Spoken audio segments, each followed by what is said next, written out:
बिना सोचे समझे कुछ ना करें। एक हिंदी प्रेरणादायक कहानी। एक समय पहले की बात है। एक नगर में एक ब्राह्मण और ब्राह्मणी रहते थे। ब्राह्मणी ने घर में एक नेवला पाल रखा था। उसे नेवला बहुत प्यारा लगता था और वह उसकी पूरी देखभाल करती थी। नेवला पूरे घर में घूमने को स्वतंत्र था। कुछ समय पश्चात ब्राह्मणी के एक लड़का पैदा हुआ। तब ब्राह्मण ने अपनी पत्नी से कहा, देखो, हमारे घर में एक प्यारे से बच्चे ने जन्म लिया है। अब इस नेवले को घर से निकाल देते हैं, कहीं ये नेवला अपने बच्चे को नुकसान ना पहुंचा दे। ब्राह्मणी ने ब्राह्मण की बात नहीं मानी, क्योंकि उसे नेवला बहुत प्यारा था। नेवला घर में पहले जैसे ही रहने लगा। ब्राह्मणी ने अपने बेटे के साथ साथ उस नेवले का भी पूरा ख्याल रखती। धीरे धीरे समय गुजरने लगा। एक दिन ब्राह्मणी के पास के कुएं से पानी लेने गई। बच्चा घर पर पालने में सो रहा था और नेवला पास में ही आराम कर रहा था। इतने में कहीं से सांप आया और बच्चे के पालने की तरफ बढ़ने लगा। नेवले ने सांप को बच्चे की तरफ आते देखकर वह सतर्क हो गया। नेवला तो वैसे ही सांप का दुश्मन होता है। नेवला सांप के ऊपर टूट पड़ा।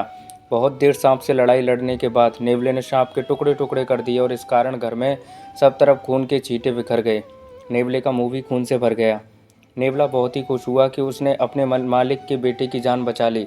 वह अपनी बहादुरी दिखाने के लिए घर के दरवाजे पर बैठ गया, ताकि ब्राह्मणी जब आएगी तो उसे इस काम के लिए शाबाशी देगी।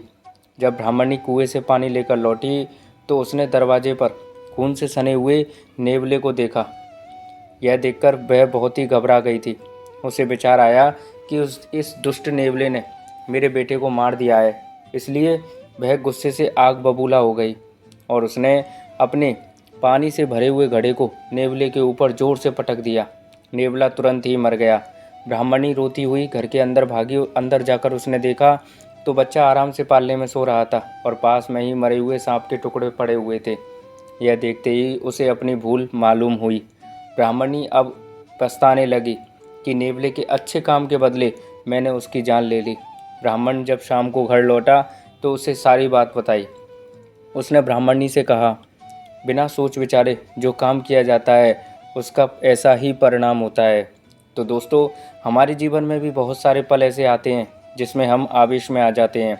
ऐसे में भावनाओं में बहे बगैर पहले सोचे समझे और फिर निर्णय लें, क्योंकि कुछ देर बाद जब हमें अपनी गलती का एहसास होता है तो फिर पछतावे के अलावा और कुछ हाथ नहीं लगता।